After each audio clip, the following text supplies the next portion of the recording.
And I drove from San Diego up into the mountains and then over the mountains into the desert. So we got like different climates in one day. It was fun, yeah. How are you? Desert's pretty scary, but pretty cool. Yeah, I was too, and I even sent a follow-up, and I was like, Yeah. "Can you just say without any option? There's no way to." Yeah. He didn't specify. We were in Yeah, I can ask. after we joined up with our friends. In the morning we were in Death Valley. It was 118. By that evening we were in Mammoth Mountain, which was 28 degrees. So it's just, and that's why people love California. Within a day or two drive, you can be in any climate, do anything, you know. Yeah.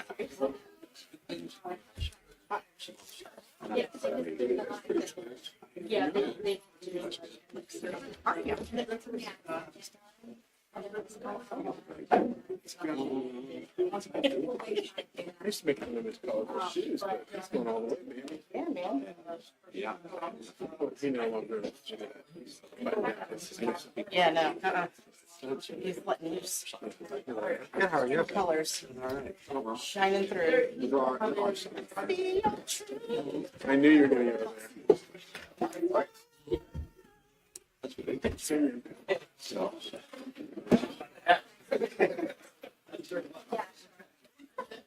Singing. I love taking on part.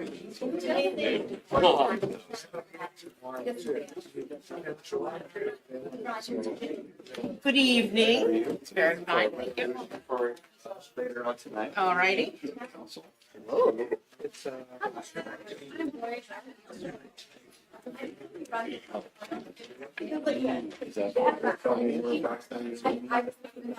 Oh, I guess I don't. Yes. I guess I will. I'm gonna do it right here. Lean my hair today. No, we can't start speculating. Perfect. How are you? Good. How are you? No, we have to just start. And then everything has to be filed in the middle of the month. I yell at them. Hello. Yeah. So they just gave us the same thing. So do we have to do that twice? I don't know. Once it's a candidate and once it's an already elected official? We did it again. The 250? Yeah, because you're so I've seen you. Glad it's worked out. This is the new relax. Yes. Let me pull up the Nice. I just want to show the breakdown here.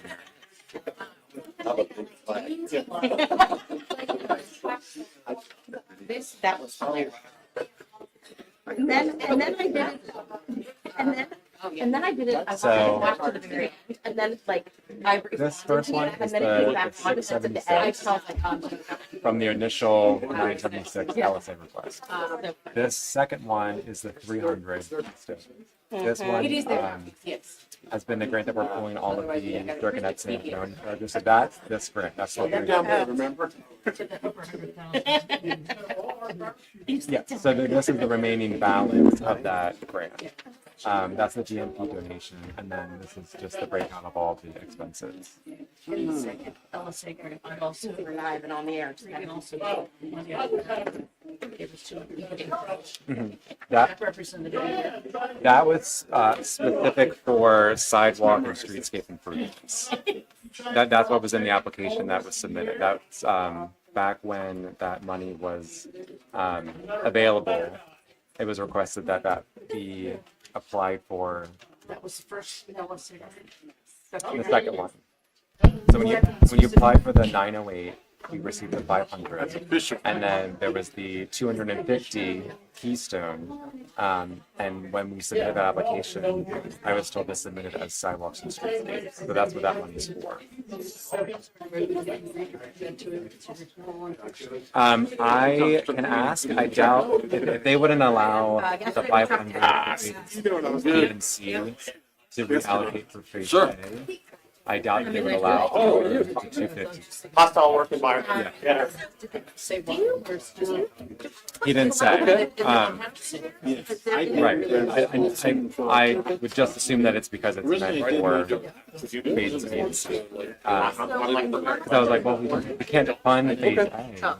So we don't. How are you? Let's fund that. And then,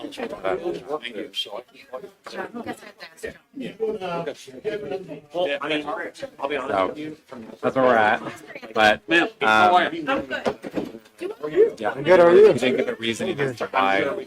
He just said, unfortunately, it didn't go. And I said, so there's no possibility anywhere. He said no. So I was like, okay. I tried. And do I have to do this 2 times this year as a candidate and as an already an elected official?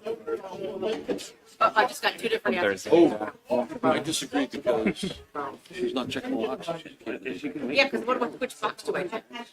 You just sign this, it's on the page for the consent agenda. Nay?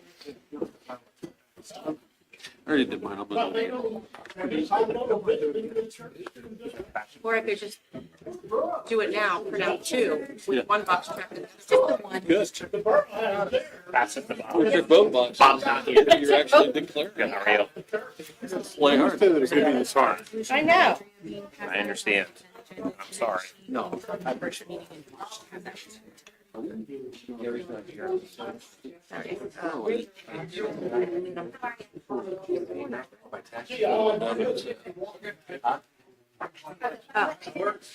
my They're not reporting or fully loaded. They're bolded and underlined. That's your biggest debt. It's great. They have to watch all the way to the end. Or loans for credit between you and your spouse, child, parent, or sibling, car loans, credit cards, personal loans. Oh. Of more than, we don't have any. We don't have any loans. Maybe for credit cards aren't. Keep watching. Keep watching. All the way. Water heater Your credit card. Bob, I like your shirt. went up. We get this letter on Friday. It was wear your favorite color day. He's 8 years old. It's probably 9 years I don't know old. if I don't know which color would be your favorite. I haven't even I seen told him. it. There. Well, I know you like the wreaths Somebody and put stuff. me in my I mean, I'm sure that's Yeah. Yeah. if I wasn't like, Yep. I'm a risk adverse person. I do not try to do things. I don't even like flying on planes. Are you gonna my new home? Yeah. But I Next week. the risk. Yeah. Oh, yeah. If she was getting out of Not at all. I'm,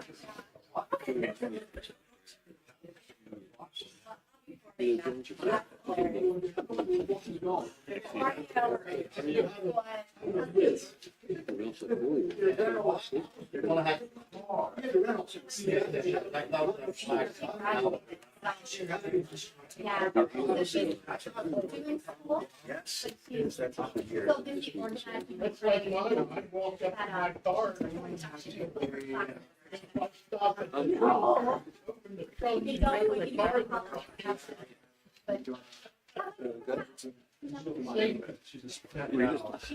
organizing. She's been taking art with her students. She's like, it would be amazing. I'm like, yeah. Even school, she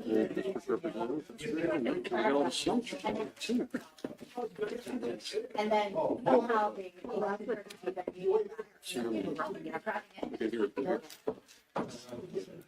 I will. The last day of the will circulate this March 11th.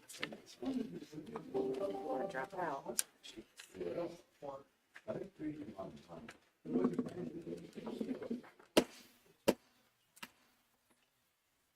I'd like to call the hearing on the ordinance number 1184 on vacation of the old sections of Allendale Road to order. We'll start with that, and I will turn it over to Solicitor Cassidy to run that hearing. Thank you, President Kyle. So this is a public hearing on proposed ordinance number 1184 pursuant to Chapter 17 of the Borough Code with respect to the proposed abandonment of certain sections of Allendale Road. Certain sections of Allendale Road that are no longer required as public right-of-ways. You'll recall that this is part of the Legacy Park Phase 4 development, and this pertains to the relocation of Allendale Road that was approved by Borough Council as part of the approval of the Legacy Park Phase 4 land development plan. The relocation of Allendale Road coincided with the reconstruction, or the construction, I should say, of a cul-de-sac to provide access to the residential properties along the original layout of Allendale Road. And then the new right-of-way was then constructed by Landmark Homes, and the new right-of-way will be part of the dedication of roads to the borough at tonight's council meeting. Part of the approval process for the land development plan required Landmark Homes to then request the abandonment of the old sections of Allendale Road that are no longer required for public use. And that brings us to tonight's hearing, and on the agenda for approval tonight is a draft ordinance that would, if approved by council, would formally abandon the unneeded portions of Allendale Road. On the screen, you'll see a copy of the draft ordinance that's going to be presented for council for approval. And if Ms. Martin would scroll through that, you'll see attached as exhibits to that ordinance a depiction of those sections of Allendale Road that are being abandoned. And if you'd scroll through, you can see the subject area of the cul-de-sac, and the next sketch plan shows just a small area near the corner of Allendale Road and what is now known as Allendale Road Extended. It's the corner of property which is now or formerly owned by the Steele family. So that is being abandoned. Let's keep going.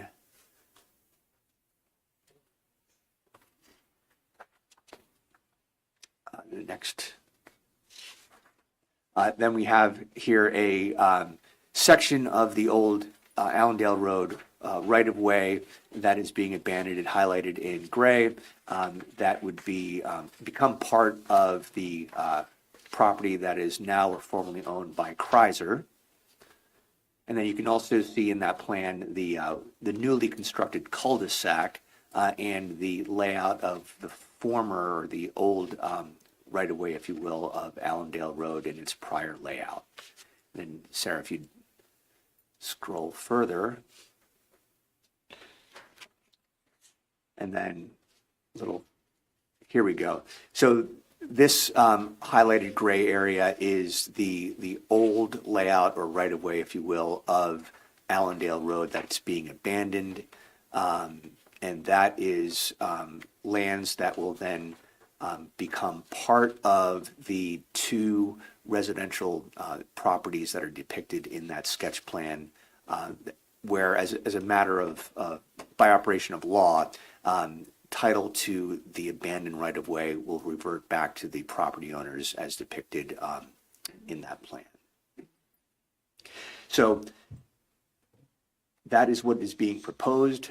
Again, this is consistent with the Legacy Park Phase 4 land development plan that was approved by council back in 2023.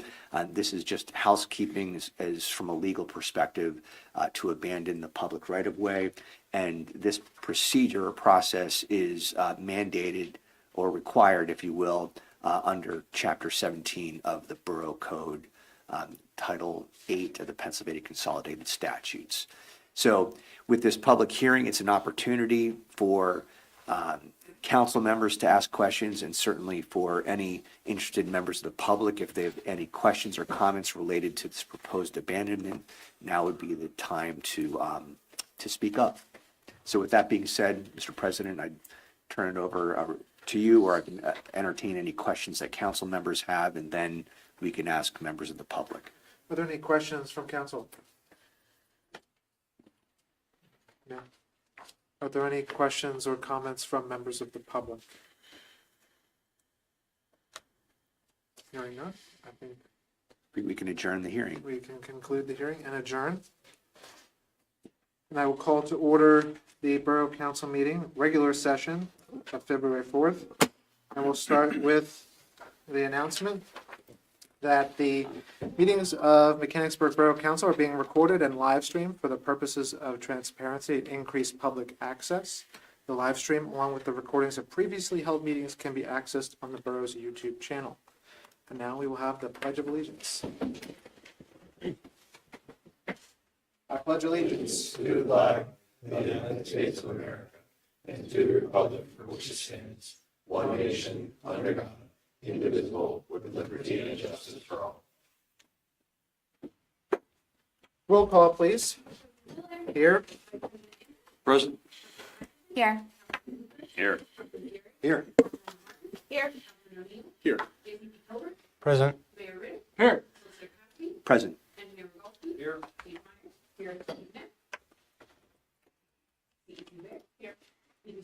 Here. Thank you. We will move on to presentation of Resolution 1, 2025 in honor of MASH Fall Sports 2024 season achievements. I'd like to invite Vice President Anthony to come down with me for presentation of this resolution. And we'd like to invite any members from the school district who are here and the superintendent to join us.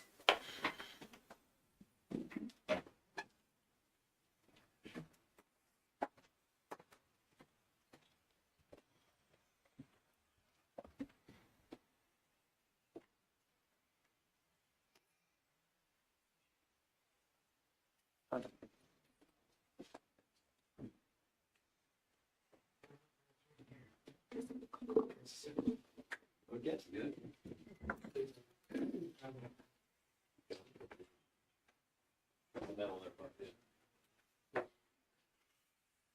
I want to say that we are thrilled to be able to present this resolution in honor of the Mechanicsburg Area School District and the fall sports, the successful seasons that everyone had in the fall sports. And we thank all of the students for their hard work and dedication that brought so much pride to the Mechanicsburg community.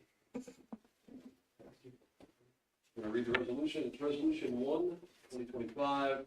Whereas the citizenry and officials of the Borough of Mechanicsburg, Cumberland County, Pennsylvania, desire herewith to express their recognition and congratulations to the Mechanicsburg area's high school athletics department for an exceptional fall sports season in which all 8 fall programs qualified for the PIAA District 3 competition. And whereas the golf and football teams both completed their 2024 seasons undefeated with both winning and Keystone Division championship. And whereas the girls cross country, field hockey, girls soccer, and girls volleyball teams all qualified for PIAA District 3 race tournaments. And whereas the girls soccer team advanced to the PIAA state tournament. And whereas the boys cross country and girls cross country, field hockey, and girls volleyball teams all won their respective sportsmanship award in their division. And the football head coach, Dave Heckard, was chosen as the Mid-Penn Keystone Coach of the Year. And whereas borough officials and the community recognized their outstanding achievements through sportsmanship and athletics and desire to honor them for these accomplishments. Now therefore be it resolved by the Borough Council and officials of the Borough of Mechanicsburg, Cumberland County, Pennsylvania, in authority of the same, do hereby affix their signatures below to Resolution 1, 2025 in this recognition, enacted in into resolution this 7th day of January 2025, and it's signed by Borough Council and my staff and the mayor.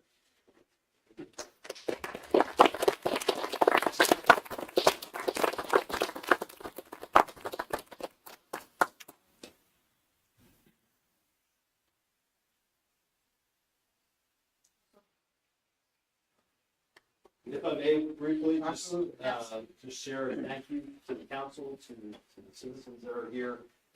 For us at Mechanicsburg, I mean, Vince, the superintendent at Mechanicsburg, and Dave Pepper, our head football coach, who's recognized there in the resolution. But for us, this has so much more to do than just the sports that happen on the field. These are opportunities for our student athletes to be able to grow as young men and women, and to be able to have so many life lessons beyond the fields and the courts that they're learning from their coaches, but also that they're learning from our community that's so supportive. To be able to see a community come together on Friday nights is the most public one, but in so many ways, to be able to come together to support each other and to support their efforts is really, really important and impactful for them.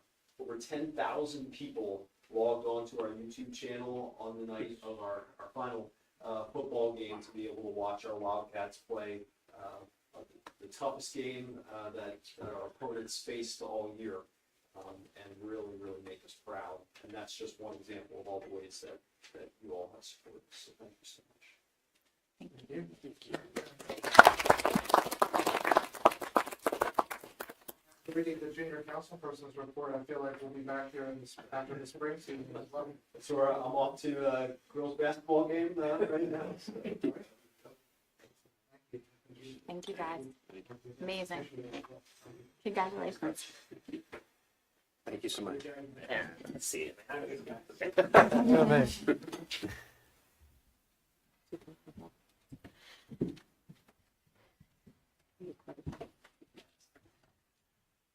It's only division, I know. No, I was not. You're goalie. All right. Moving on to approval of the agenda. Do we have any items to remove from the consent agenda or regular agenda? I do have two changes. I'd like to move the approval of the stop arm camera agreement with MASD to the Public Works and Safety portion of the agenda in case council has any comments or questions on the information we received from members of the Mechanicsburg Police Department. And I would like to remove the approval of the cable franchise agreement with Verizon because we're not ready to take action on that this evening. Are there any other changes? Are there any changes to the proposed minutes? Hearing none, is there a motion to approve the items on the consent agenda? So moved. Or, I'm sorry, is there a motion to approve the agenda? So moved. I'll second. Vice President Anthony moves, Councilwoman Agerton seconds. Any discussion on approval of the agenda? Hearing none, all in favor? Aye. Any opposed? The agenda is approved. Moving on to citizens' comment. Is there anyone here for citizens' comment? Mr. Trace?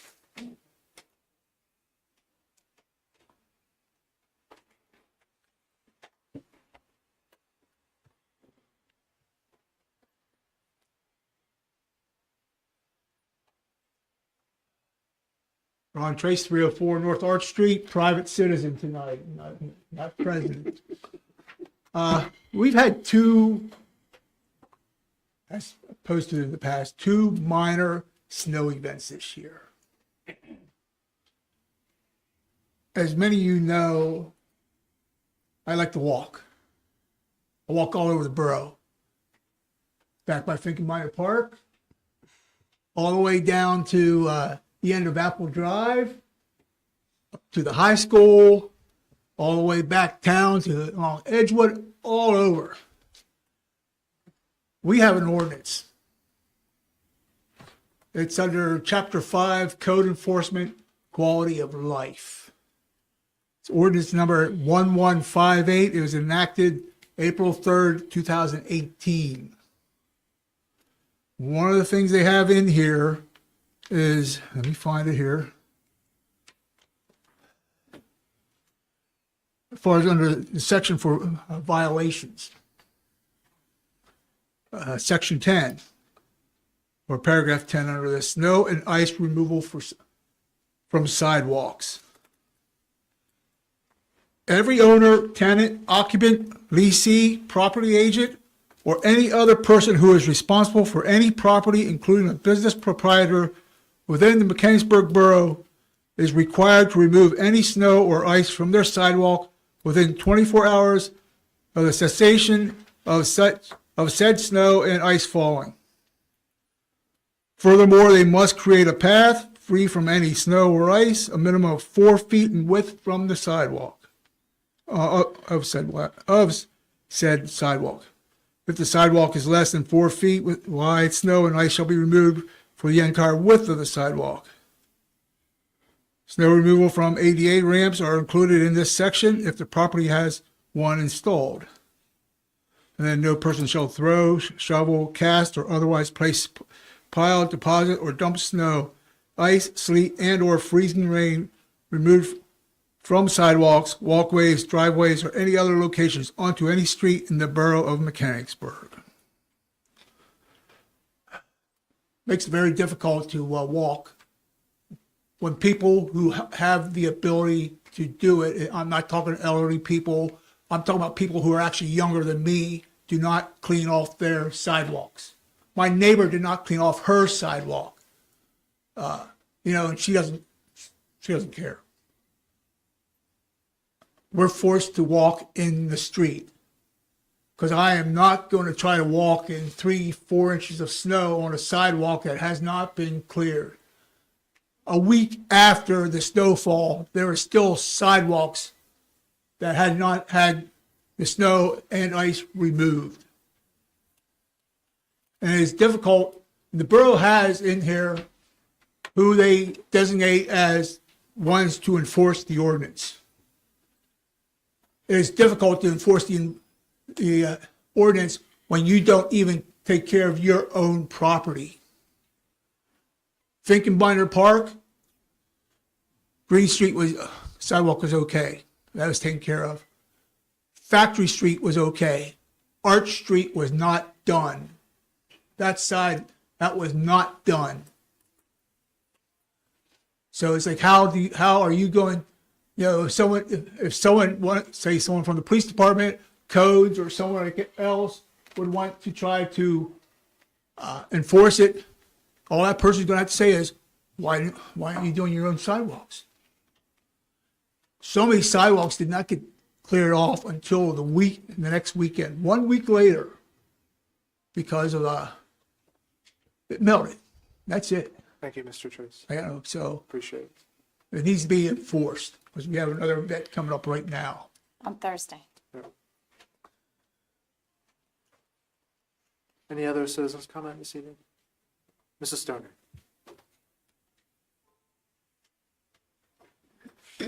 Lauren Stoner, 408 North Filbert Street. I just have paper you guys have to share because I was running out of ink in the printer.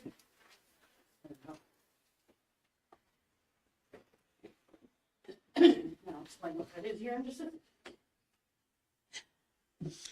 Why do our school buses need these cameras? Have you ever been stopped by a school bus? How long did you wait? Is the life of a child worth not waiting that little bit of time? When I started driving bus in Mechanicsburg School District in 2002, there was maybe 1 or 2 times a week, per week, where someone would say about somebody running their lights. Now it's nearly daily. Multiple times a day per driver. Per 24 buses out there, approximately. It happens so often, most drivers do nothing except blow the horn and try to keep our kids safe.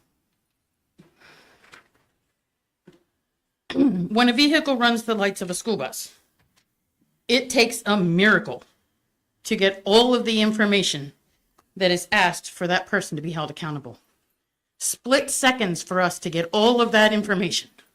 What this person looks like, what they're wearing as they're zooming past us at 40 miles an hour. And we're supposed to get a license plate in a mirror that reads backwards. So this page is the page that we need to fill out and take to the police department. As you can see, it's nearly impossible. But these cameras would make that evidence irrefutable. Cumberland Valley has already had them for over a year, and they love them. I have seen the page sent to the person who runs the lights of a school bus. On that page, there is a picture of them in the driver's seat. There is another of the license plate and the info of when and where it happened.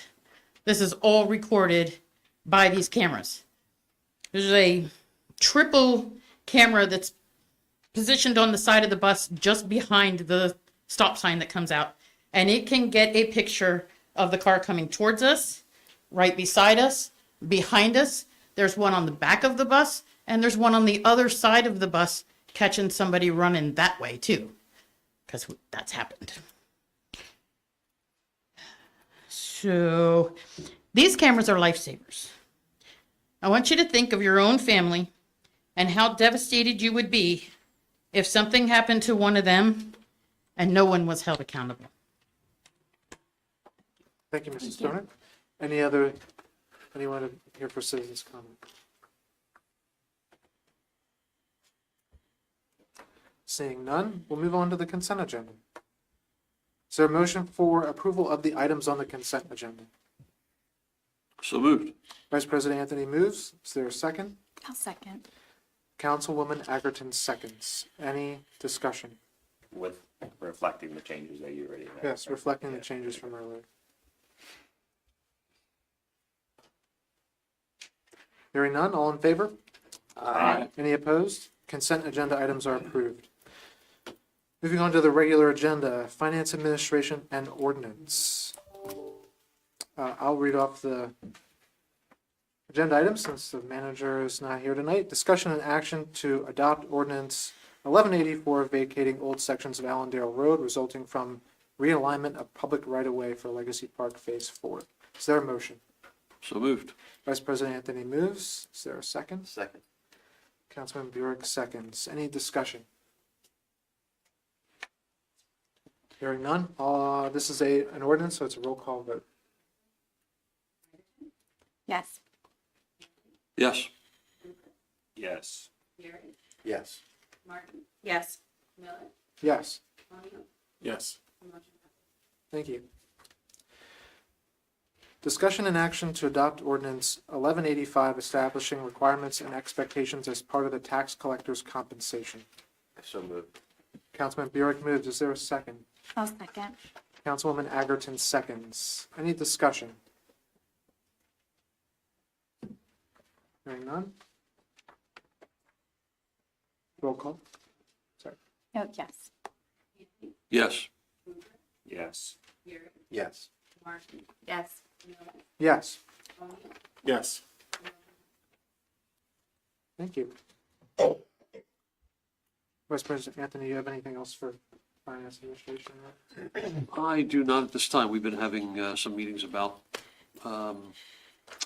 the loan program, but other than that, and I know that we're working on financing for that's coming up as well. All right. There is nothing under the agenda for municipal and community outreach. Is there anything you wanted to report? Community and economic development, there's nothing on the agenda for that. Public works and safety. Discussion and action on renewal of the contract with the Humane Society for 2025. Is there a motion? So moved. Councilman Burek moves. Is there a second? I'll second. Councilwoman Agerton seconds. Any discussion? Hearing none. All in favor? Aye. Any opposed? Motion passes. Approval of the stop arm camera agreement with MASD. Is there a motion? I'll make that one. Councilwoman Agerton makes a motion. Second. Vice President Anthony seconds. Any discussion? I have a couple different perspectives here. I think all are in support of this program. I've seen that, I've spoke with the police officers that currently review all the footage from the program at Cumberland Valley. I see this, I see bus footage a lot as a principal. But I think it's a great program. I think just from what I talked to with the police officers that currently do it at our district is like in the very beginning, there's a very, very high uptick of instances because people are getting used to the program.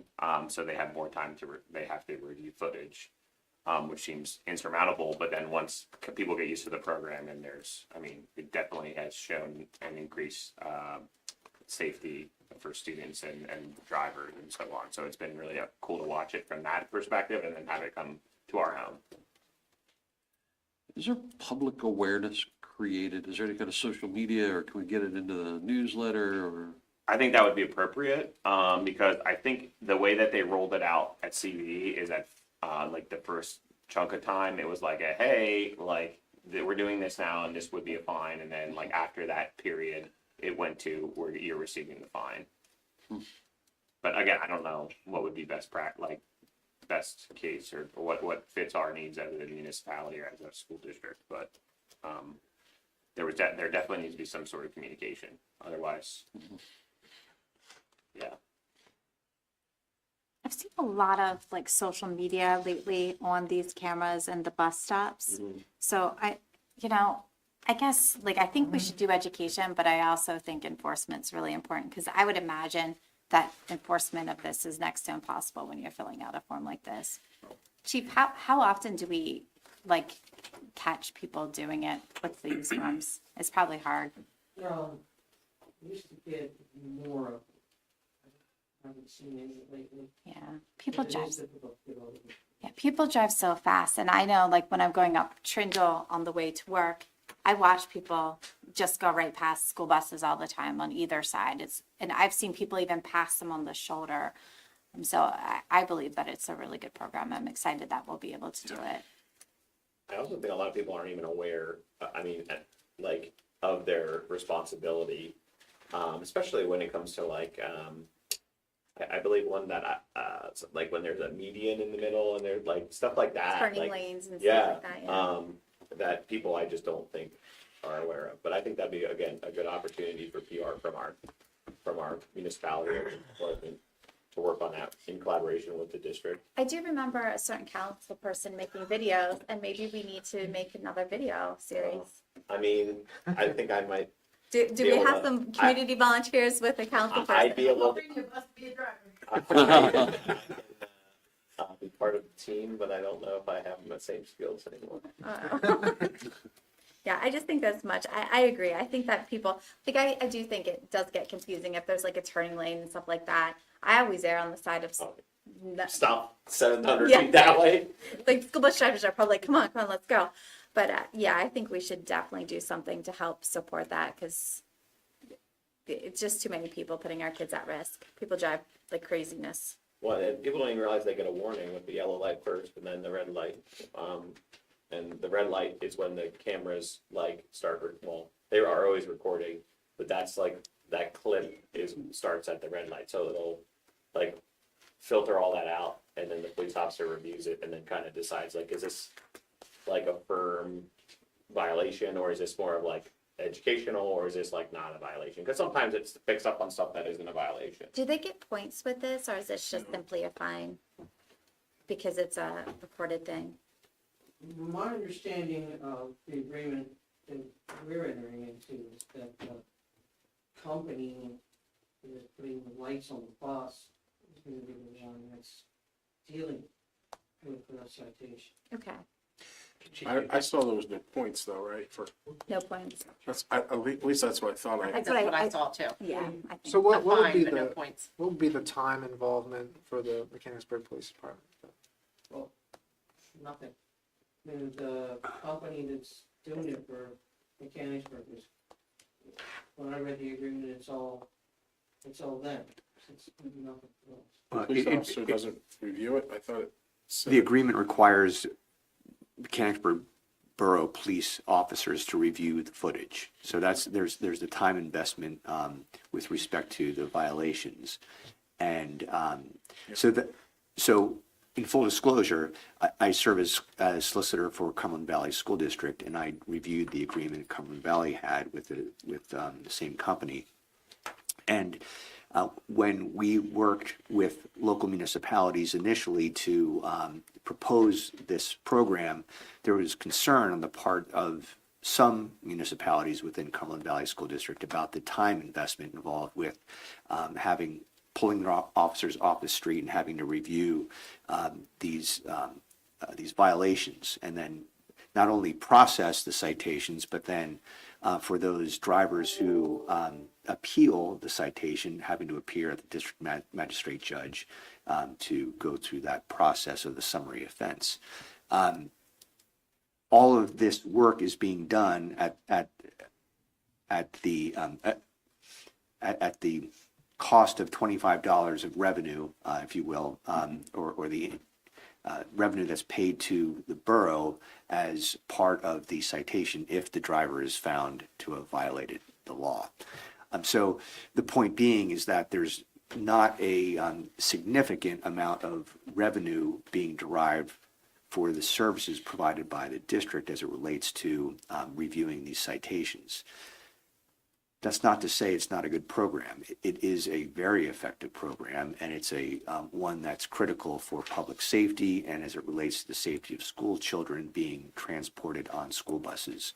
So it's simply a matter, from my perspective and from a legal perspective, and also based on my experience at Cumberland Valley School District, wanting to make sure that the borough is making an informed decision, the council is making an informed decision as it relates to the commitment associated with engaging in this program, and understanding that the revenue stream to be derived is minimal, and there's a potential increased cost when it comes to law enforcement responsibilities. Solicitor Cassidy, Mechanicsburg School District has a school police department that they're sworn within the district. There's precedent where they can go to a smoking violation hearing and represent the Commonwealth.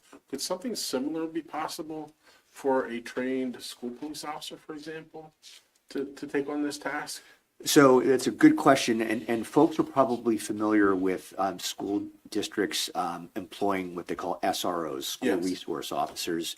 And with the school resource officer, the school resource officers are typically provided by one of the component municipalities within the school district, and the SRO provides certain law enforcement services within the district, typically within the school buildings. The SRO jurisdiction under the SRO program does not extend to school bus. So would not extend to this type of violation. SRO responsibilities would extend to incidents occurring on a school bus, but not drivers around the school bus. So it's a jurisdictional issue. Cumberland Valley, because they started their own police department, it's a court-approved police department that is permissible under the school code. The Cumberland Valley police officers do have jurisdiction to administer this program. So it just so happened this coincided with Cumberland Valley creating its own police department, where they kept this administrative process in-house, and they don't rely upon the component municipal police departments to provide the service. Solicitor Cassidy, with regard to the fine, who is empowered to increase or decrease that fine amount? The state legislature. So we're set at a $25 and our hands are tied in terms of revenue? Well, yes and no. Yes, to the extent that the $25 fee to be paid to the police department is established by statute. So that's a fee that may be charged to the violator, to the driver, under state law, and that is to be paid to the police department. there are additional fees that may be charged. And this is a state law that's relatively new, that's specific to the stop arm, school bus stop arm program, whereby the state legislature in passing this law was aware of the fact that there are third-party vendors that provide these programs. They provide the equipment, and in order to do so, there's a revenue stream that's built into the total fines that may be assessed against violators. So part of the total fine assessed against violators, there's a $25 fee going to the law enforcement agency, and then the balance is, there's some other fees going to the state and to the magistrate district judge, but the balance of the fees then go to the school district and the third-party vendor. And there is a fee sharing arrangement between the school district and the third-party vendor for the balance of the fees. I don't know sitting here what those fees are, but there is a revenue stream. There's nothing preventing a municipality from requesting participation in that additional revenue stream. I don't know if there's enough margin available for that to happen or what that looks like. But contractually that could happen. I've never seen it happen, but in theory it could happen. So in order to become cash flow neutral on this particular program, I'm assuming that, from what I heard you say previously, that the municipality would have to raise additional funds in order to cover the expense, the added expense of the officers reviewing the film. Because it sounded to me like you were acknowledging that $25 would not cover the cost of implementation of the program within the police department. Well, I don't know that that's the case. And so, and I'll defer to a large extent to what Mr. Bucher had to say and then shared via email earlier today, and that is at Cumberland Valley, after the program got up and running and after the steep learning curve, and the program was implemented in such a way that my understanding is that law enforcement officers are able to review these violations within 2 to 5 minutes and to review the data, make a determination as to whether or not a violation occurred, and if so, issuing the citation. In total, I don't know what the total amount of time is that's required or dedicated to administering the program from a law enforcement perspective, but if we can review a violation and issue a citation in 5 minutes and derive $25 income, it is a revenue stream into the police department to cover those services. That's a pretty good return on investment. But that doesn't take into account the number of violations that are where the drivers plead not guilty, and then the time involved having to go to a district magistrate judge to prosecute them. The total number of clips to be reviewed, and whether a citation is offered, and then the paperwork that needs to be done in order to issue the citation, correct? Right. I don't know what time is involved with that. Right. And whether or not it's a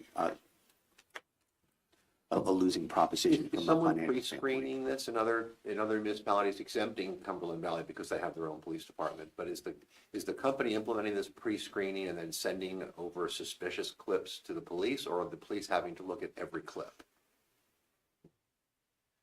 That I don't know. And you don't have any idea what the budgetary impact of the borough would be in such a program? I do not. I in reviewing this with Manager Thompson, my suggestion was taking a look at this from a perspective of to the extent possible, trying to estimate the amount of time involved to get a sense of what the budgetary impact on the program itself. You know, I think that's a matter of making an informed decision.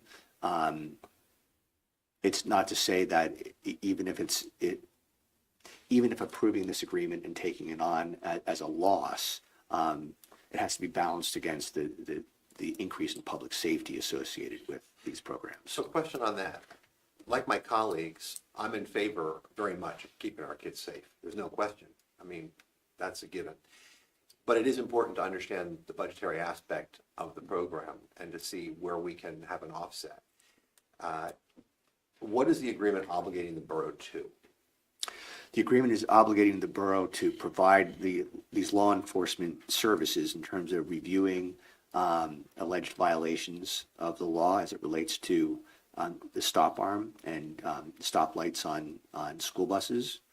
And it's for a period of 5 years. And doing that in exchange for compensation of $25 per violation. Would the school resource officer that the borough or the school district has requested from Mechanicsburg Borough and also from Upper Allen, would those officers be able to administer this as part of their duties? Well, so they could do it in their respective municipalities. So in that case, they could. The SRO, but just to be clear, they'd have to do it for their respective municipalities. Understood. So violations that happen within the borough would be the borough officer, and violations or alleged violations in Upper Allen would have to be the Upper Allen officer. Correct.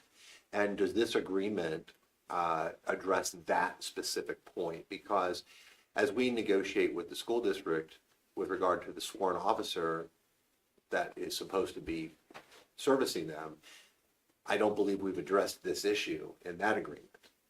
You're correct. This agreement does not specify how Mechanicsburg Police Department is to go about providing the service. Right.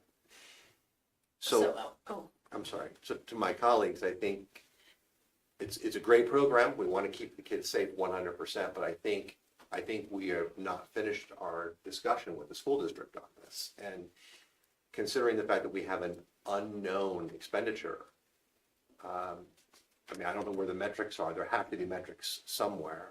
I just don't know where to access those unless Cumberland Valley is willing to share their data with us. I would imagine they would have that data. But I also, are other jurisdictions, like, is Upper Allen, have they signed on to this? Okay, yeah, so I just want to So my question is, I think I was under the understanding that the SRO cannot do it because of the jurisdiction. But now you decided they can? Well, so Or maybe I was confused. I probably confused the situation. So the SRO does not, by virtue of the fact of being an SRO cannot administer this program for the district and provide citations throughout the entire district. District-wide. They can only, but they can do it for the municipality which they're a sworn Oh, okay. officer. So they can go to court and everything? Yes, Okay. for violations that occur within their respective And municipalities. our officers are only going to be in charge of violations that happen within the borough, not those that happen in Sharmanstown or Upper Allen. Correct. That's also important to note based off of the 100 that I mentioned earlier, that is district-wide of Right. much, amongst many more miles of road, many more buses, et cetera. And municipality. Yeah, we don't have nearly as many buses in the No. borough as Upper Allen and Sharmanstown. So the volume, I don't know if it's comparable. Yeah. Yeah, and this kind of was another question I have too. So, their fine is $250, 300. 300. 300. 250 goes back to them. So, are you aware of the fee structure? Like, so you're saying it's like $50 or $25 would be to the municipality, and then the other $275 would be to the other parties in the fee So sharing. 250 goes to the Essentially, department, yes. and 25 goes Interesting, back to the right. program. And I just think a slight delay on this in order to negotiate these points is reasonable. I mean, we do want to be fiscally wise about this particular move. I think we should move ahead. I just think we should engage in a little more conversation about the expense involved. It seems that the chief doesn't really have any idea what the impact would be on her budget. We don't know from the solicitor what the impact would be on the budget. God bless you. So I have a question. if the police were out there and they saw this, they would pull them over anyways, correct? Like they see a moving violation, so you would still have to do this if the enforcement could be done. I know, like, we're in a tricky situation. But what would the fine be? It would be $300, correct? It's a, Yeah. It all comes to us. Yeah, no, No, I'm saying if the police officer saw this happen Yes. and pulled someone over, what's the fine? it's Not the camera, it's a section, yeah. the same? So then 275 would be going to the school district still? 250. 250 goes to the school district, 25 goes to the, That's under this program. That's under Nope. this program. but I'm He's reading saying, that, he's saying under that, not under the program if it's just stopped. state but- police, okay. If one of our police officers sees something and they're sitting in their car and they stop the driver, Yeah, we get a certain amount back from, citations from the state.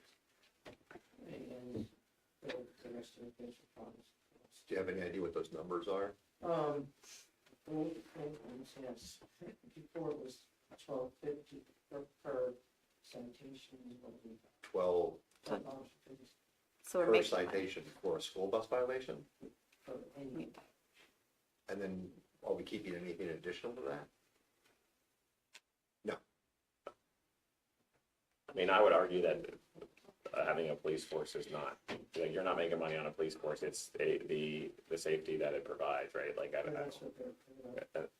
yeah, I'm not in favor of delaying it I mean, I think that I think that I'm in full favor of it. I think it needs to happen.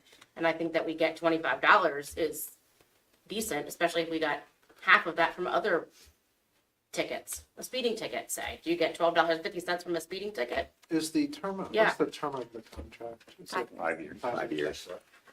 $12 is the first. I would be in favor of, I'm not sure what action we could take tonight, if we could take action tonight, but I would be in favor of reviewing the agreement with respect to having the SRO as the officer, because we are in current negotiation with the district for an SRO. So I'm not sure if it has to be in the agreement or not, but I would really like to explore that with the district as part of the negotiation, because that would take some of the financial burden and spread it across school district costs as well. And one other suggestion might be, in order to mitigate the financial impact on the borough, perhaps to approve the agreement, provided that the borough has the right to terminate the agreement after 2 years of operation with 1 year's notice to the school district. That way, it would give you 2 years to ramp up the program, get a sense of the impact on the borough and your police budget. You'll have also a better sense of the metrics in terms of the impact that this program has had in terms of the number of violators that have been caught, and be able to track if there's any reduction in the frequency of violations. And then perhaps renegotiate the financial terms with the district after 2 years. Do you think that under the agreement, we could negotiate, or we could dictate which officer is in charge of doing the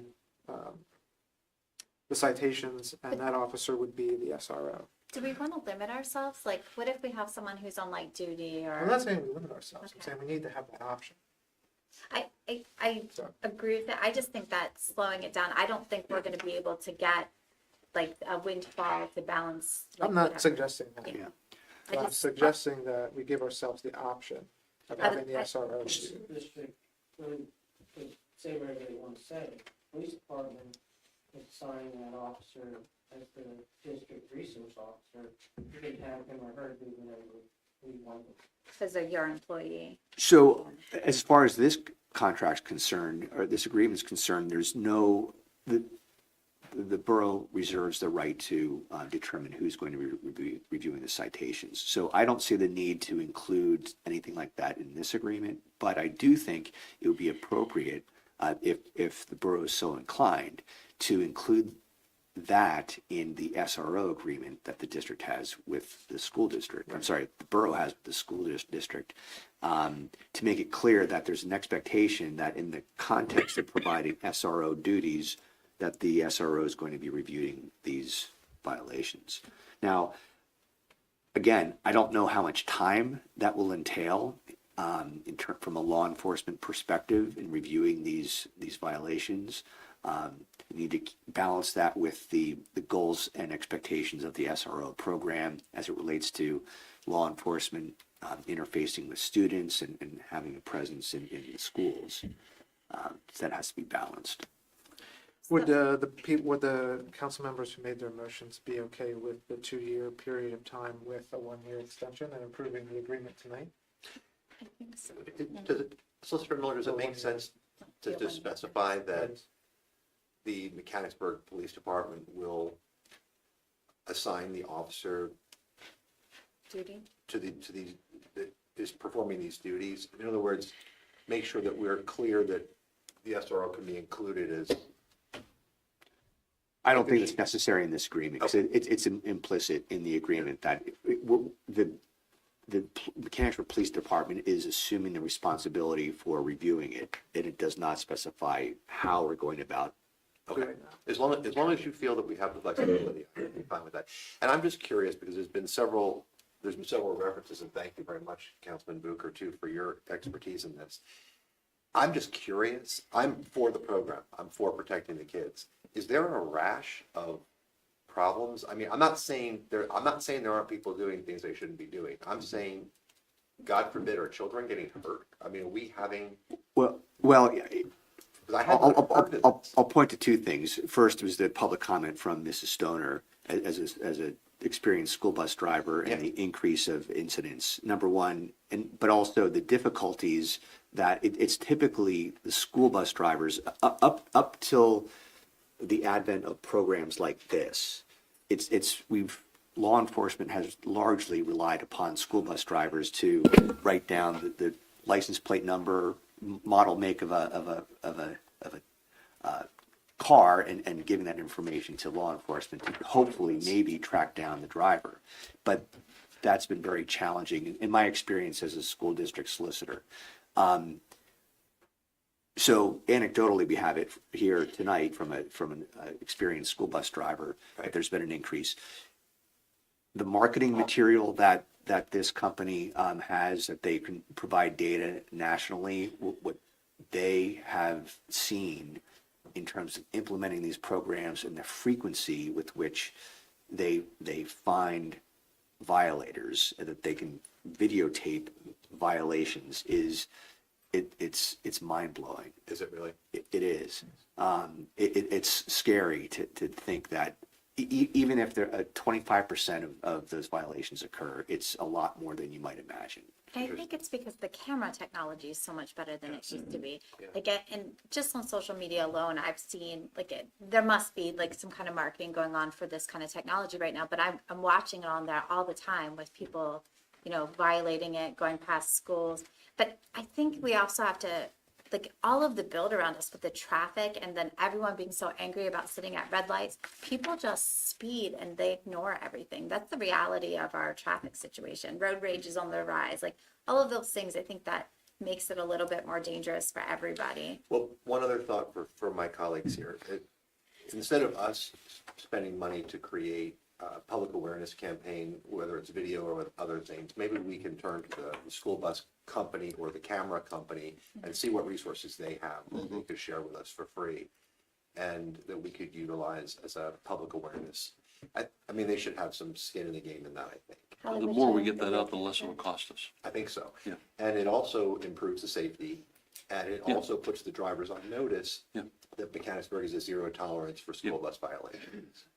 Quick question for you. If Upper Allen were to back out of the contract in a year or two, does that shut it down for the whole district, or are they just turning off the cameras in Upper Allen, and does that expose us to a higher cost? I don't know if that would shut the program down. I just don't know the answer to that question. I would not expect that to increase the cost for the borough, however. I think conversely, since they're part of it and we're not now, it doesn't shut their program down, right? Yeah. If they're operating. They're without it, operating. Yeah. I mean, I would think that they just wouldn't have any violations in Upper Allen. Turn the cameras off, yeah. Well, Or not used. We're like not that. using them. Yeah. They just couldn't Maybe for civil purposes. issue the citations. Right, and it's our responsibility on the review, if the police department were overwhelmed one week and violations came in for them to review and they couldn't get to them, is there a timeline on that? I'm sure there's a law that says there's a timeline. It's a really good question. I would imagine that there is a statute of limitations. I just don't know what it is. Okay. Off the top of my head. So again, I am in full favor of this, but Me to too. be clear, the police department, we should be aware that it's not just reviewing it, there's language in here that says must electronically certify the notice of violation. I don't know what that means. And then the police department must submit violation reports to PSP, Pennsylvania State Police, and the legislative committee. So there's administrative work that goes into it as well. And again, all well worth it, but we need to be ready to address those kind of things as it is an additional task for our police Well, department. again, I don't think it's additional. I think if we could enforce it, they would be doing it, but Enforce what? enforce these The violations. that are already happening. They're Yeah. doing it Oh, yeah. already. Yeah, so Sure. like, yes, it's gonna be an uptick, but it's because we can enforce it. Right, but Yeah. it will increase, and the thing we already said, there'll be hearings that the police officers will go to probably more frequently based on this, which is all well and Well, good. and that's my bigger concern, because that's a much bigger time issue. And now we're getting into overtime issues and we're getting into staffing issues. But that's- And I yeah. think that we know the challenges we have in that area already. Plus, I'm a little still put off by the fact that the other parties are receiving 12 times the revenue that the borough receives. 12 times. And yet we're responsible for all of the enforcement. And again, I think this is all well worth it. I just think we just need to be aware of these potential costs and then find a way to deal with it. Yeah. Yeah, and I had my question answered, which was possibility for the SRO to do it, which, and it does not need to be in this agreement. So No, those two questions were answered. And I think that the revenue end of it, I think that's a legislative issue because those, like, the fees are already set, correct, chief? Like, we can't really, I think that might be something worth talking to our legislators And that about. brings up a weird question. Is the 1250 a definite number, or is it you just remember from your time? It's 300, it's on the I document. remember No, now. like what they other get by, violations. like, speeding. No, I'm talking about getting a citation. Oh, gotcha. If you get a citation, they show you where all the fees go. And the fees don't go to the municipality that gives you the citation. Yeah. They go to the state, they go to the prisons, they go to, How many have you gotten? listen. It's public record, let me look it up.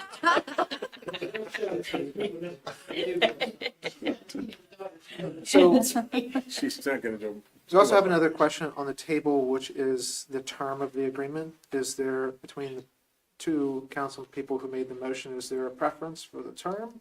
Or would you rather keep the term the same as an agreement as proposed? I'd be comfortable doing the 2 years with the 1 year notice. What's our out clause currently on this? I couldn't find it. It's a 5-year term. There's no out clause.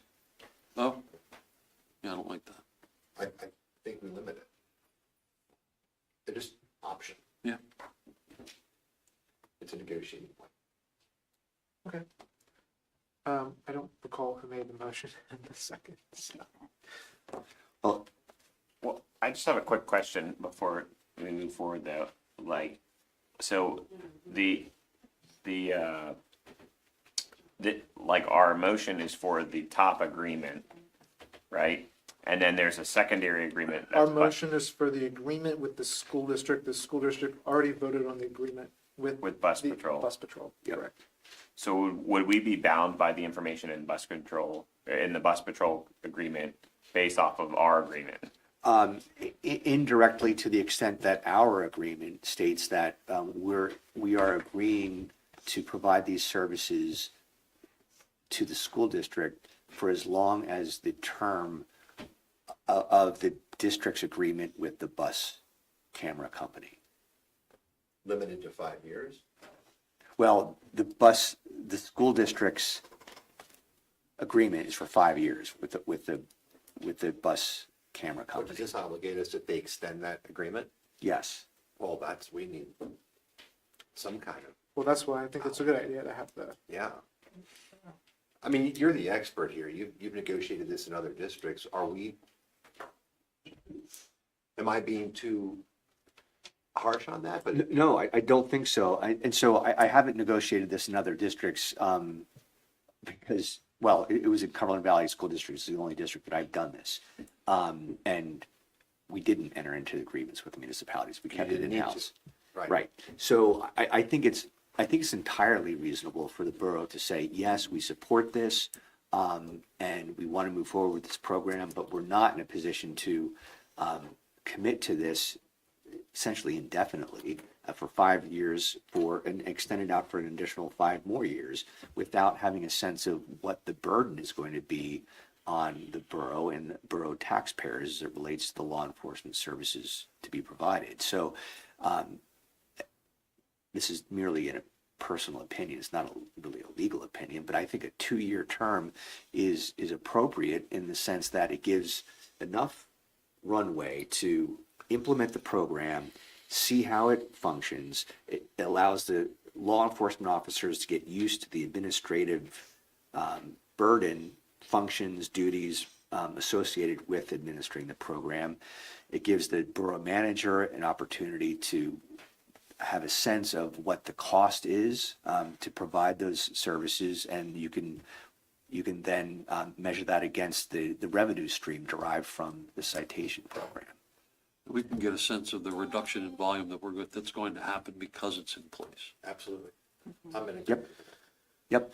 And again, 2 years from now, you can make an informed decision as to where you want to go, and if there's a need to reopen the agreement, so to speak, to talk to the district about additional subsidies associated with the services. You said 2 years with a 1-year notice, which means we'd need to decide 12 months from now if we want to terminate. What about a 6 month, or do you think that would be too burdensome? Or 6 months, yeah. I don't, Well, because we're thinking about school time too, the school yeah, that year. wouldn't give us enough. 2 years, 6 month notice, so we would have, a year and a half to make a determination. Yeah. I think it would also be good Yeah. for some of our things we've been working on with walkability too. And also, I mean, I'm sure our local traffic advisory committee would be excited to hear about this. Yes, I can't wait to tell them. I'm really glad Councilman Booker, you have some experience to share with us. It sounds like it's been a good program to come with now. Yeah, and like I said, I fully transparent. I remember when they implemented it, and the officer that was in charge of reviewing the footage, like he sat in my like not in the office, but like in our main office with his laptop open, like nope, okay, yeah, all right, yep, and he was going through footage relatively quickly, but he did say like in the beginning it was intense because people were not used to it. So yeah, I think that communication with the community and collaboration with the district, I think would be huge with the program too, because it's a joint effort, not just our police officers are doing this. I'm glad we're doing this. I think letting the public know there's going to be cameras on school buses alone will And I be a think, preventive measure. I think our professional career bus drivers will help spread the word too. You know, and I think that they'll be able to focus on driving a bus safely rather than writing a report up. Oh yeah, this is not even feasible. No. I mean, between driving and trying to keep your times and also managing students and like, So, motion was made by Agerton. Seconded So by Vice I'll President. amend my motion to do 2 years with a 6-month notice. Second. Second. Any further discussion? You know, Hearing none.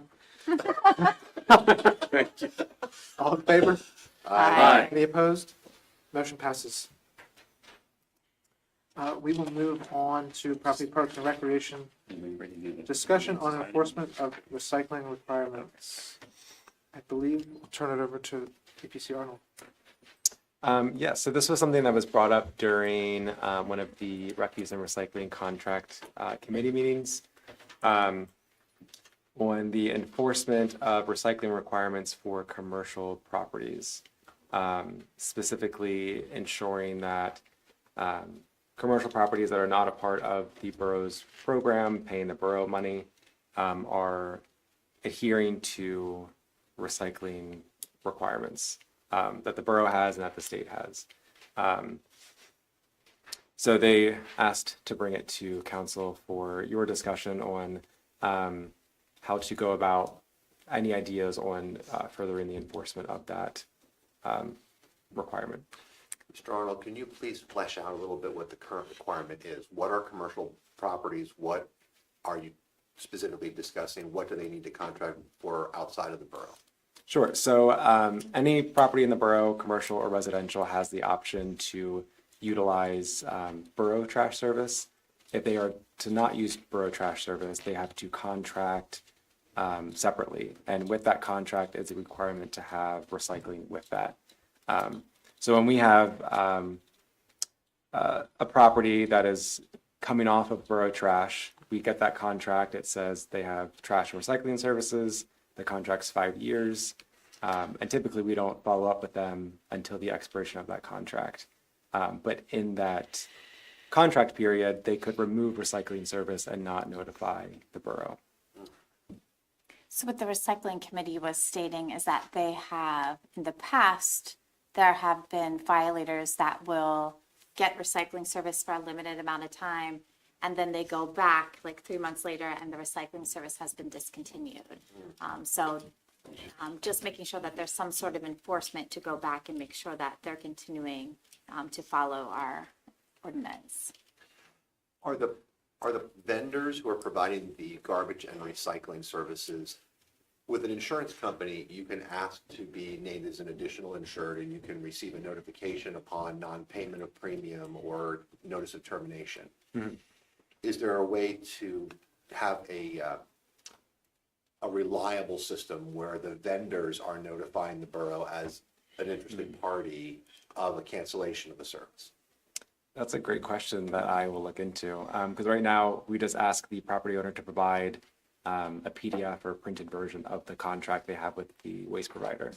But I'd be interested to see if that would be an option that we could look into as well. I like that option a lot if it's available. The other quick follow-up question is, should there be a periodic submission of their invoice showing an itemization of both refuse and recycling? Yeah, I think that's something we could do too, to show that that they're paying for both services on a monthly or quarterly basis. Yes, sir. Solicitor Cassidy, have you run into this elsewhere? Yes. I think it's a pretty typical issue with municipalities, particularly boroughs, making sure that their commercial properties are properly handling solid waste, refuse. How are you seeing it most efficiently done?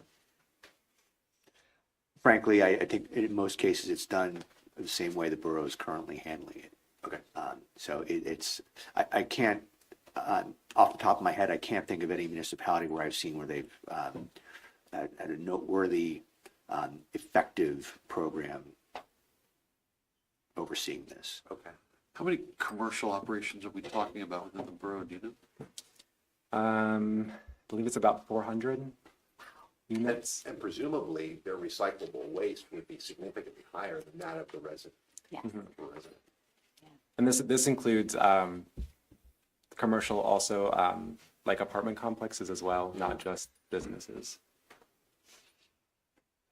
Do you have any like approximate number of people that have alleged to have violated this? I don't.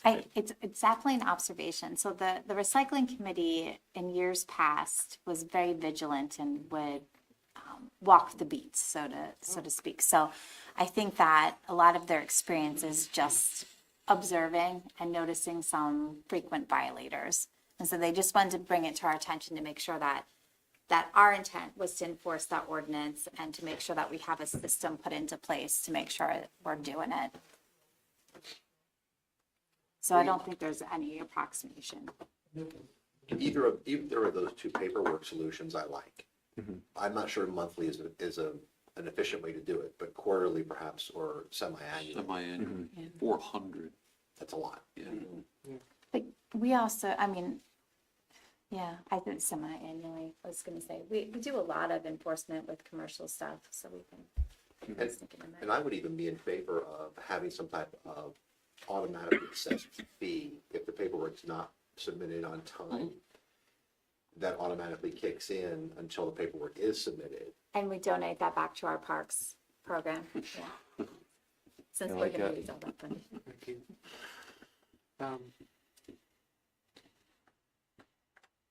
I like that. That's the best idea you've had, Councilman. PC Arnold, do you feel like you got what you needed for now from Yes, the discussion? yes, I do. Great. And then some. And then some. Thank you for your work, Mr. Arnold. Sure. Thank you. Personnel Committee? Nothing. Nothing. Moving on to citizens' comment. Mr. Trace?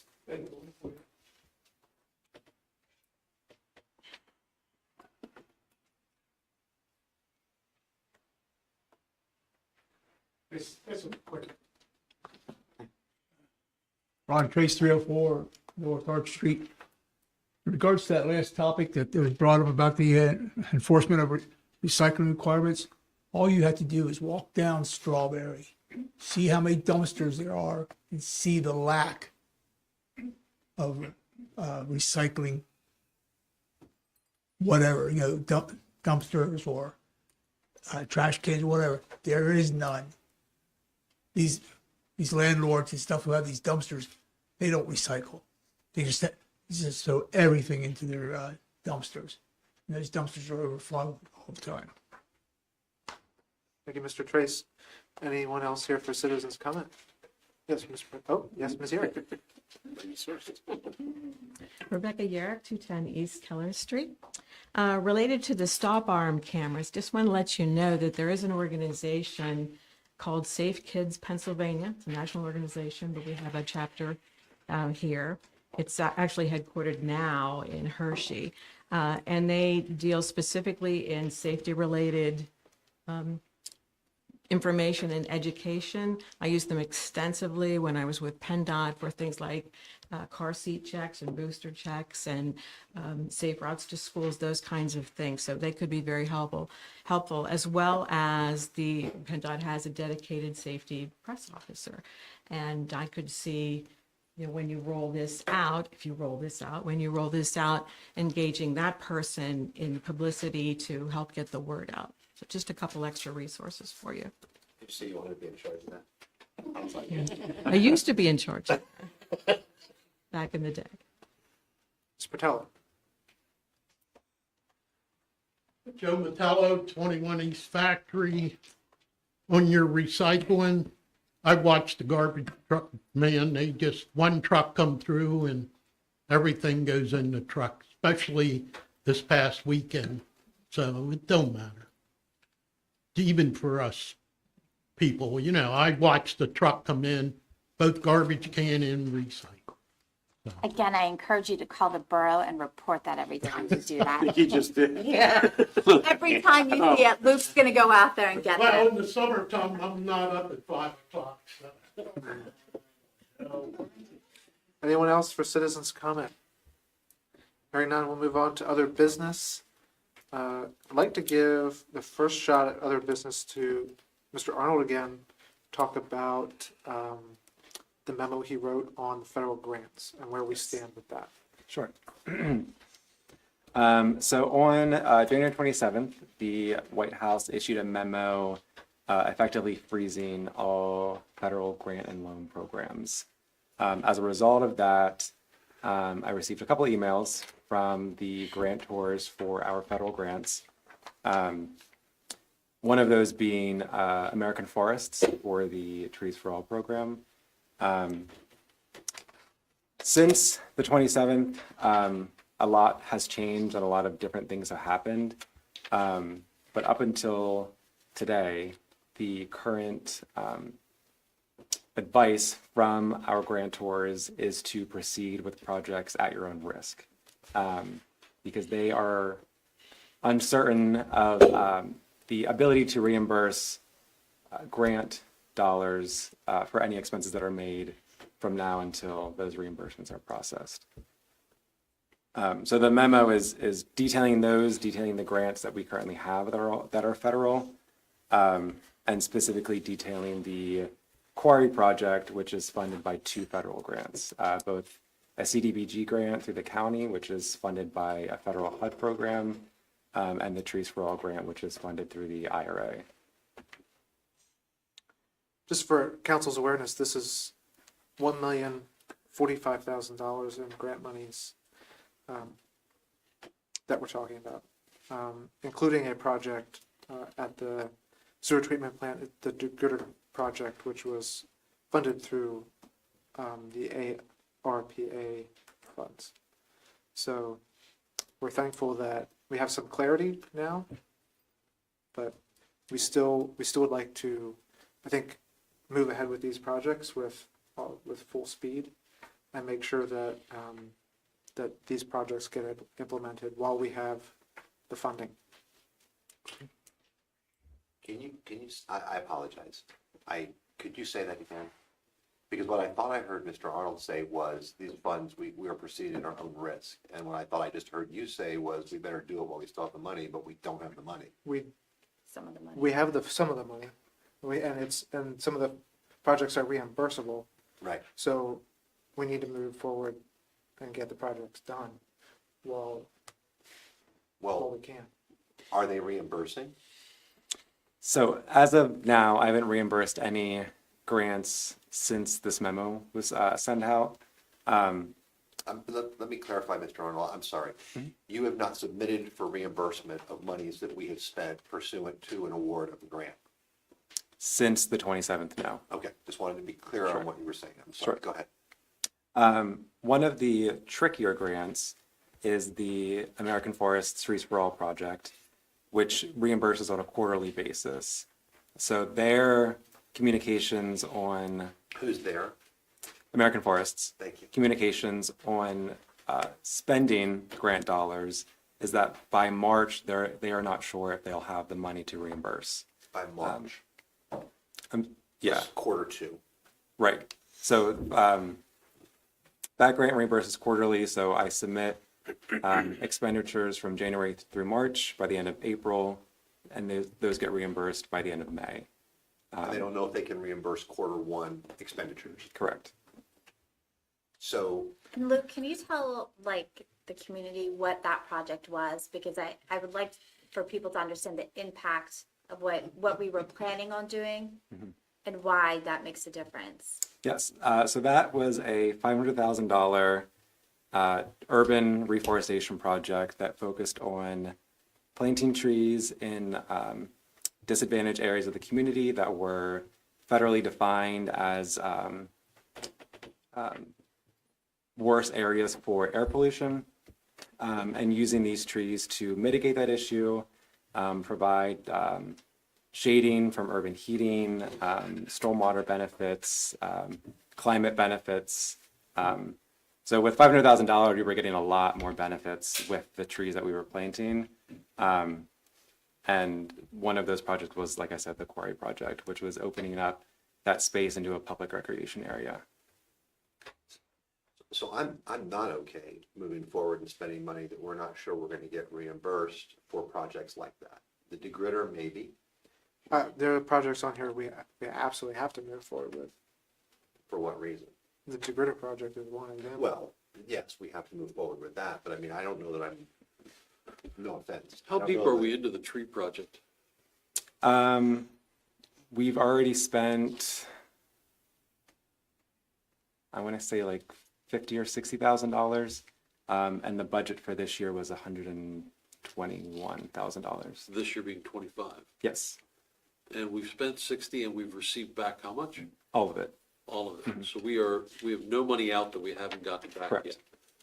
Okay. So 125,000 this year is budgeted, and we wouldn't be putting money out until after March or April anyway on a tree project. Am I wrong on that?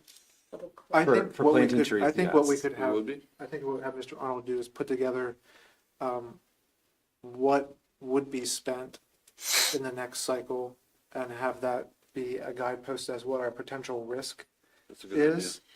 and then per project, and we can go forward from there and make sure that we know what our risk is in terms of each grant. What is our DeGritter cost? 400, the cost total, I'm Well, not the sure. grant The dollars. grant dollars is 425. That's huge. It's huge. So I mean, a $425,000 unanticipated expenditure, if we don't get reimbursement, I really, But that would be through sewer capital funds, so. I totally understand. Yeah, I do. I think whether it's left pocket or right pocket, it's still gonna be the taxpayers who are, And we don't know how deep we are into that one yet either, do we? well, we know it's an essential service, Yeah. of course. We do know how deep we're into it. We don't have Mr. Huey here to report on that, though, so we'll get a report to council on, I think, the risks in terms of each grant and what has yet to be allocated. So, Mr. President, if I may, can we agree in some form or fashion this evening that we will stop spending on anything that is questionable in terms of reimbursement until that report comes out and council has a better idea of what direction they want to go? I wouldn't want to see monies leave our coffers. I think that the only grant that really applies to with any real certainty is the Trees for All grant. I think that the other ones have more certainty of funding. Well, but I would prefer staff not commit us to financial obligations before council has a chance to review that report and make informed decisions about the risk we're willing to take with the taxpayer dollars. And I think we also need to know what projects are the most critical for infrastructure and different things like that too, Agreed. because I think that there's some projects that people are gonna be sorely disappointed that we can't act upon and that will affect our community. I think all of them Yeah, are, I I definitely. think all of them are important projects that definitely impact the community, including the codes enforcement one, which funds the codes enforcement officer. So I agree, but we just have to look at it hard and then. I agree. And I We'll think, make the report available prior to the next council meeting. and I think we should talk about all of the ones that are impacted, because I think people have the right to know, because this is when we should be contacting Congress to say that this is impacting our community on a small basis for a sweeping decision. Because municipalities like us that are landlocked, tax locked, the taxpayers are gonna be affected by this more so than Hampton or Lower Allen. It's a big deal. Yep, I agree. Is that an administrative decision we can make, what was proposed, or is that more legislative? But we've already approved the spending, like, how do we handle that? Like, if we say, well, we're not gonna spend until we know, can that be an administrative I decision? think that's more of an administrative decision. I'm just curious. I'm fine, as long as the administration is willing to honor that. We But I think it more, we have to provide that information to council, and yes. we've, Yeah. since that memo came out, Mr. Arnold's been working very diligently on ascertaining what the risks are to the borough and just trying to get a hold of what is actually going on. Yeah. So, Kudos to you 100%. This is not your doing. I think the council needs to make the tough decisions. And be vigilant, yeah. we have to be vigilant. And I think we also are gonna have to understand that this is going to change a lot. Like, I feel like nothing's permanent at this point, so flexibility is key and just information availability. So I appreciate it, Luke. Aren't you glad you went first? Oh, boy. And it's perfectly okay to say that we don't know. We don't know what to expect, because I think that's going to be the case For a long time. for at least a number of the items on the list. Yeah, and like I said, since the memo was released, there's been a series of changes and retractions and litigations, so it's, yeah. Well, part of it is, I think, that legislators need to hear the voice of the people and say, we need our sewer plant to work. We need our $400,000. You can't hold it hostage. And that's why I think it's important for us to get ahead of it and say, these are the projects that are greatly affected. Because I think everyone should have an opportunity to speak up. It's definitely important. Thank you, Mr. President. Thank you. Moving on, Junior councilperson, do you want to highlight anything from? What do you got? Super Bowl this Sunday. Yeah. There you go. Which way do you lean? Yeah, go Eagles. Come There on. you go. I have a question, about, it's from your report. So Sure. there's consternation, I guess, with the teachers and the extended study hall periods. Is Yes. that due to the block scheduling? Yeah, so a few years ago, right after COVID, the school district moved to a block scheduling, which consists of a cycle of 5 or 6 days of hour-and-a-half periods. And so there'd be 4 hour-and-a-half periods, and on the 6th day of the schedule, there is 6 periods split into 45 minutes each. And so it's really weird. So the day starts with period 5, which is an hour-and-a-half long, and it consists of students who partake in some extracurriculars like music or arts and stuff like that. And then they go through period 1 and 2, which is their regular day-to-day, as it would be. And then period 6, which is another block in which extracurriculars occur. So a lot of students, the majority of students, don't partake in those music extracurriculars. And so they end up being siphoned into study halls. And so students who already have a study hall in their daily schedule and don't partake in those extracurriculars have 3 hours in those period 5 and 6, and then another 45 minutes in Wow. their And in their that scheduling. happens starting your freshman year? Yes, that happens for every student every week or so for one day. Could they review the camera footage for us? Yeah, could we get School do bus. that for review? They have the time. They definitely have the And they time. would be more incentivized. Wow, okay, that's interesting. Yeah, but the construction side of the report, they're doing good, and they're checking off a bunch of checklist items like the commons, like finalizing all the everything. Is there any timeline about? Oh yeah, when- the swimming pool was just Yeah. filled too. Yeah, it's filled. Yeah. Any timeline on when they're gonna actually be able to use it? I Does don't it know. have to like age or like? I've heard- like well, a fish tank? I know that Like, oh, I know that the phys ed department has said there is a chance of groups having used it this year. So it is going to be put into the education and the program. So it will probably be used this year by If students. they need a scuba diver to check it out, you give me a call. All right, I will. I'm there. I need to wear that shirt. I can. Yeah. I have a wetsuit, that's why. Thank you. thank you. I participated in the Guppy program at the Mechanicsburg High School natatorium in probably 1971. So I can attest to the impact that the pool has had on the community, and I'm glad to see that the school district has invested in that pool. But that's all I have to report. Thank you, Solicitor. Do we have any comments of your police chief? Nothing? Mr. Berry? Nothing, thank you. Oh, I have stuff. Compost. You can get your passes. It's $30. So please make sure you get that.